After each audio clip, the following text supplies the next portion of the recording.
Hey everyone, Dan here with Aedia Trance. Going to be putting together a little trance driver mid-bass line type tutorial today. We're going to be going over some of the various bass lines you can have for driving bass, sub-bass, things like that, and how they kind of fit in together.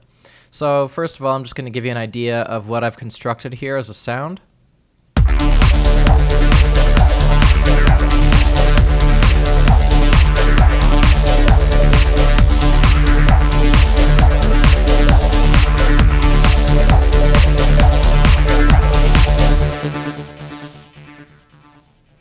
So we're just going to be kind of working on the bass lines today. I'm not really going to mess with any strings or leads or anything like that.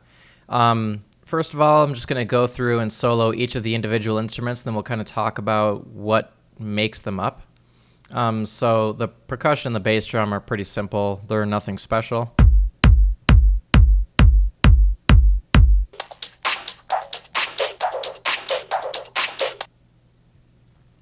So nothing really special with those. I just kind of put together something basic here.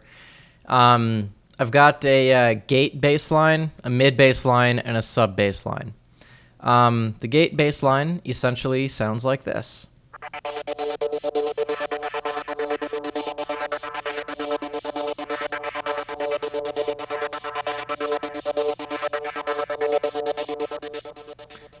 So that's going to provide some movement through the track and bring the bass line into the forefront a little bit more with just a little bit of soul, I guess.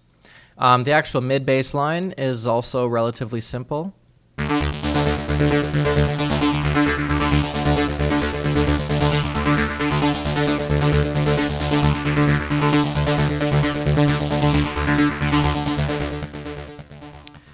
So it's a little gritty, but I think it's pretty cool. I like it, so that's what we're using. The sub bass here does not sound good by itself.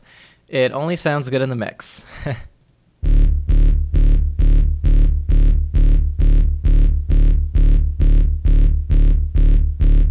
So it's mostly deep end with just a little bit of interesting grittiness in the top to kind of fit into the mix a little bit better. So what did I do to actually get all of these sounds? Well, the percussion is nothing special. The bass drum just sits there. There's no effects or anything. I just looped it. The percussion here, I just used a simple loop. I didn't really want to put anything together. So there is a little bit of affecting on it, though. I put alloy on here so I could get a little bit of equalization and so forth, and I've got a little bit of compression. So what I've done is cut out a little bit of the low end of the percussion here. I've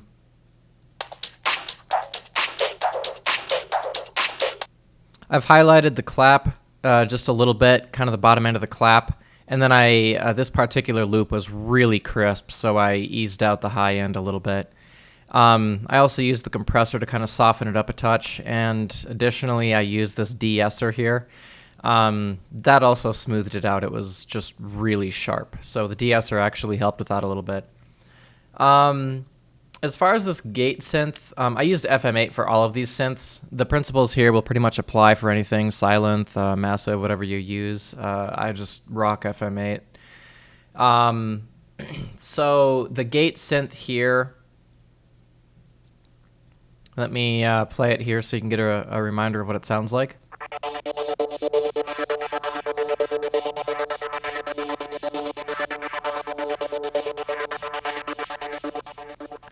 So I'm using something just really simple for the patch here. I just slapped something together. E and F are both actually going to the output. There's a little bit of feedback on each, and then D modulates both E and F. D is just a simple sine wave. E is also a sine wave, and F is the actual sawtooth for the grittiness. There's a little bit of release here on these. So it's a little bit more pad-like, I suppose. And I worked on this offset here because I've got the LFO tool using a trance gate effect. And that combined with the way the waveforms worked here in this particular synth was making it a little bit cut-offy. It's hard to explain. It was like clipping at the end, which is sometimes an effect you get when you don't have any release on your synth. But this is caused by the LFO tool. So what I kind of did was just correct the offset a little bit of the waveforms, and that fixed it. So I just used a single ratio for E and F and then modulated it with a sine wave that's an octave down. And from here, I didn't use this morphing functionality in FM8, but it would be pretty interesting to give a little bit more movement. You could simply normalize the timbre here and kind of modify each of these quadrants and then modulate, even with LFO tool here, the XY of the morph feature, which would give some pretty interesting effects. But I didn't touch that here. What I use for the pattern is it's essentially just like a pad, so it just plays here. It's just a single note that loops and repeats, and the effect is created from this gate, which we'll get to in a second. What I used was a little bit of flanger for some movement. I just used the complete default sound for the flanger, just something real simple, just to give it a little bit of additional movement here, and I synced it. I used chorus here to fatten the sound up just a little bit. The important thing is the reverb, I think. Normally I don't use reverb and delay this early in the effects chain, but I chose to do it here because I wanted it to actually be the timbre of the synth. I wanted to wash out the synth a little bit, and so I decided to put the reverb early in the chain, whereas normally you would put it later on in the chain, like this delay here. So the LFO tool, I'm not sure if anyone knows what this is. It's a pretty cool utility. It's real simple. You can use it for a lot of different things. You can use it here. I'm just using a basic preset for something real simple as a trance gate, effectively. It just modulates the volume. You can also use it for cutoff and things like that, resonance, panning, to create additional effects here. You can use the MIDI controls, you can basically have this output MIDI, so you could assign it, for instance, to something in here in FM8 as an example, and modulate that with the LFO. So that would be one way you might want to use that with the morph feature to get an additional movement in your track. So yeah, anyways, that's why the reverb is early in the chain, because I wanted it to be part of the actual timbre of the synth and not a reverb effect, more or less. So the next thing is the LFO tool. The auto filter. And you could use anything for this. I just decided to use the basic Ableton auto filter, but Volcano might be a really good option for something like this. Essentially, it's just an automated filter. You can hear what it sounds like when it's off.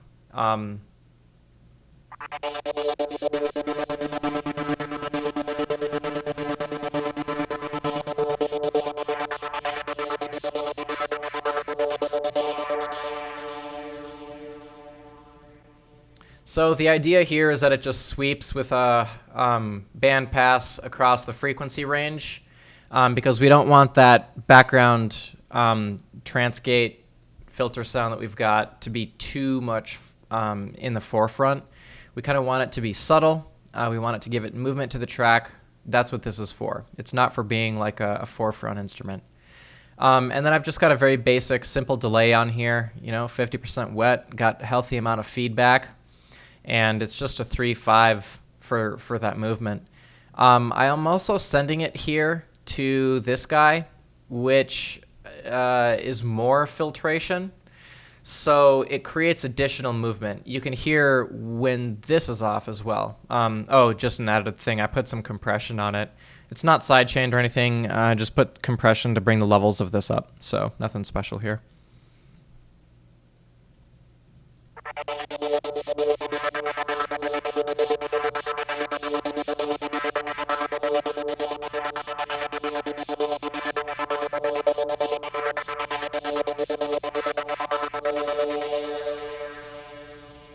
So it creates some additional movement. It is primarily used for the main mid-bass line, but it does help out with the gate line as well. So that's that for this guy here. The bassline I used only has a delay on it for an effect. Again, heavy feedback. It's fairly wet, and it's 3/5. Again, I'm using a relatively simple sound here. Nothing incredibly complex.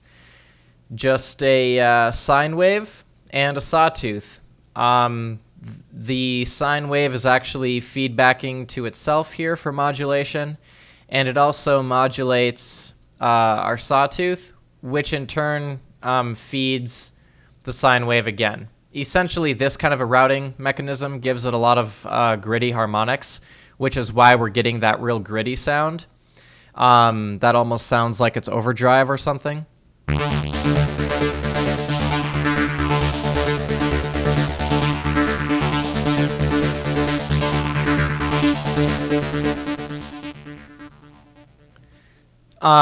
You'll notice the envelope here is kind of an interesting shape. I wanted it to hit hard with the pattern, which you can see here. Essentially, I wanted to keep it fairly simple with a little bit of mix-up. So, just down, up, down, down, up, down, down, up, up, and this guy right here in the middle where it goes up, down, up, and then just a couple more of these repeat. So it gives a little bit of movement. You could make it even more complex, increase the length if you wanted and change this up a little bit more.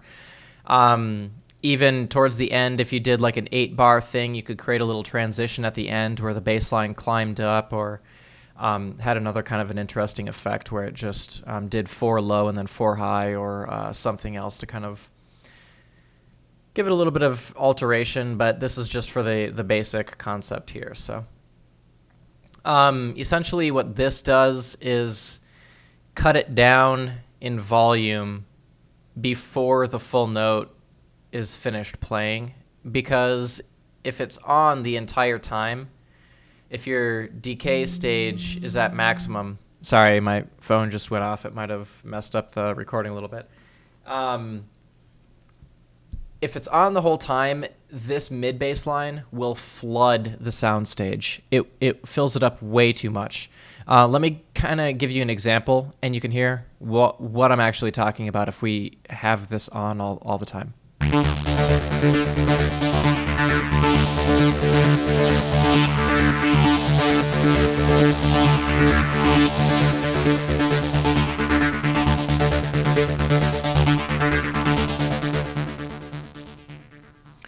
So you'll notice that it would fill up way too much. We wouldn't be able to fit anything else in there. It sounds bad. It sounds muddy. Even if we ease off the delay and things like that, it's much too full. It just does not function. So I use this kind of an envelope here to keep it nice and easy. And I did it on both of these. I just synced them.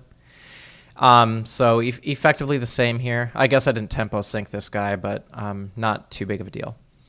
So there are some effects on this. I used a shelving EQ to bring up the high end a little bit, and this peak EQ to just kind of add in a little bit of a Four-montish sound. I find the peak EQ has a tendency to do that. It creates effectively a Four-mont. And I think that helps out with the sound. You can hear the difference.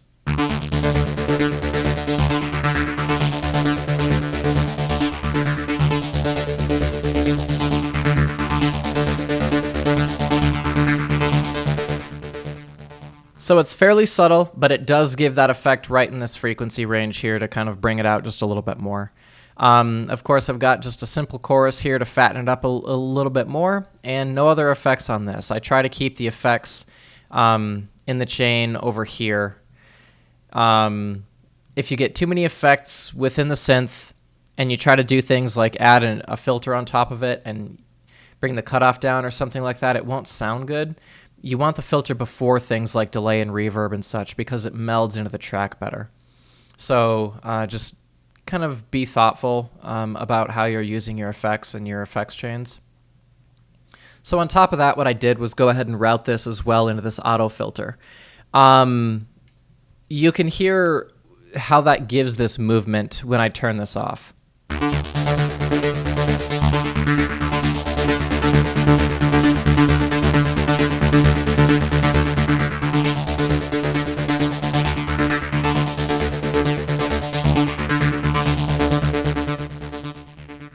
Okay, so the purpose of this is to give it almost a flangey effect, and it works because we're sending both the main sound of the synth and the delay into the auto filter. So this is receiving quite a bit of sound, and let me just solo it so you can kind of hear what it's actually creating.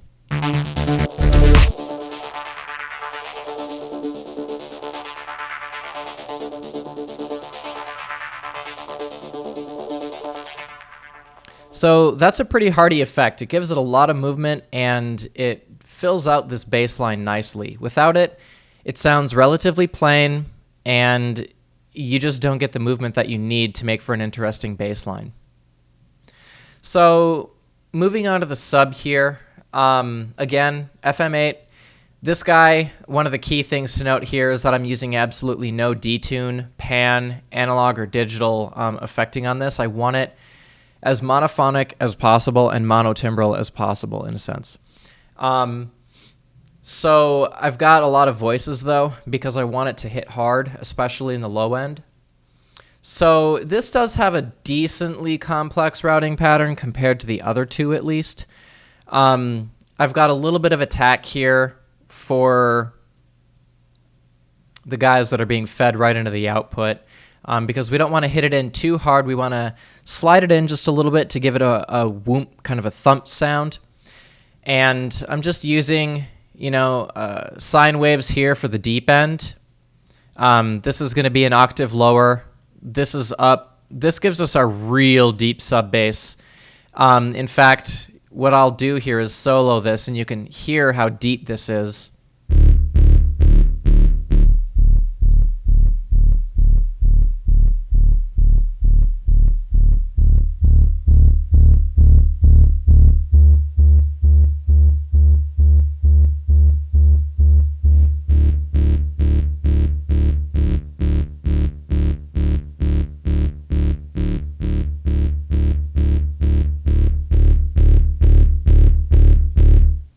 So I'm kind of layering these here. I'm using something really deep, something a little bit more low mid-bass, and then just some frequency modulation here. So a little bit of feedback on these guys because I do want some extra harmonics in there, and feedback going into the sawtooth as well to give it a really rich sound. You'll notice I'm not routing anything but the feedback into E and F because these are my sine waves, and you don't want to get too crazy with your deep low-end bass. Otherwise, it's going to get loose, flubby, and rumbly is a good way to describe it, almost like thunder or something like that. Like if you started adding reverb on bass, it washes it out, and you would get that if you started modulating these too much. That real deep sub bass, you want to try to keep relatively tight and clean, but you do want some harmonics, which is why I've got the feedback in there. And then a little bit of routing here into the sawtooth. Of course, just another sine wave into this guy. You can do some incredible stuff with just sine waves using frequency modulation. So then the concept is I use more voices to increase the volume of it because it's low bass. And on top of that, once we're done here, by the way, I've just got this peak EQ effect on. It's a pretty hefty band on the low end, and it cuts way out in this mid-range, and then I leave just a little bit of this high, gritty sound. I think it gives it a pretty interesting effect.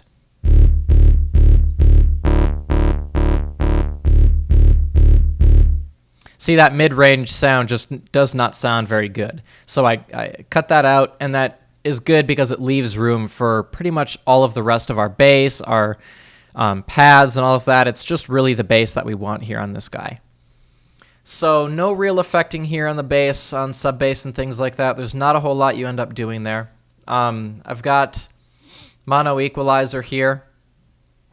It's pretty simple. I bring up the bass and not much else. There's a little bit of dynamics effect here for compression. Not a whole lot, just enough to give it some character before we go into the actual compressor. And I used one of the presets here and then modified it, so I guess it automatically put in an exciter as well, which I'm curious now that I'm looking at that, what it would sound like without it on. I don't know if it'll have a huge effect, but let's see.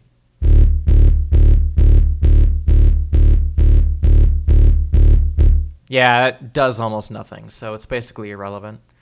Alloy, by the way, is a fantastic tool from Isotope. They're just, oh man, expensive, but good. This compressor I've got, I want to do side chaining with it. And the reason is I'm trying to get that pumping sound with the bass.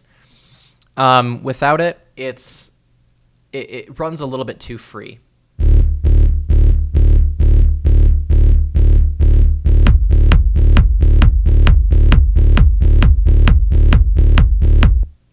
So it just helps give us a little bit of more pumping sound and not too much overlapping bass with both the kick drum and the sub bass going on simultaneously. The attack that I used on the sub bass helps with that as well, to give it that driving sensation. And I used a little bit of release, which is why this compression helps too, because when the release is going, when that kick drum hits, they overlap a little bit too much, and so it's good to duck that signal down just a little bit. So I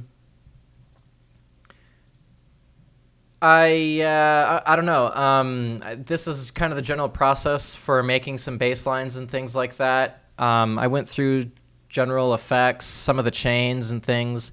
I feel like this is pretty important. Like, if there's one thing I really want you to take away, it's this auto filter that I've got in the send with these bass lines, kind of this gated pad that I've got in the mid bass line, going into this auto filter here for this effect, and kind of this auto filter effect as well, that really gives it a lot of movement, and it makes a really big difference in the track. It makes it from simple to plain. Let me play around with it a little bit so you can hear again like how important these are.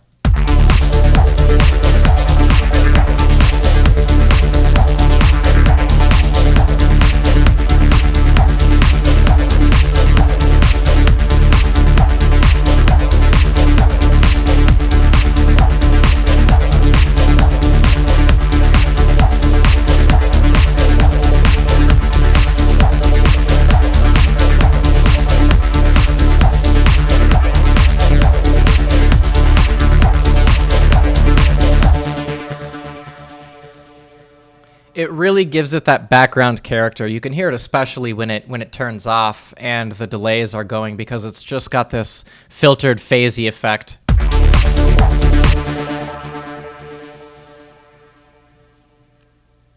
So these are really important. Try to create various effects like this when you're working on your bass lines. Otherwise, they're going to sound relatively plain, unless that's what you're shooting for. But so there we go. There's the basics of working out some bassline stuff. And if you have any questions about something particular, or want to hear me expand on something like the synth design for these, or some more on effects chaining or equalization or anything like that, just post it in the comments, and I can either respond there, or if it's an interesting enough topic, I may just create an additional video to kind of explain it further. So yeah, cool. Well, let's just give this one more listen, and then we'll let you go. Thanks for watching.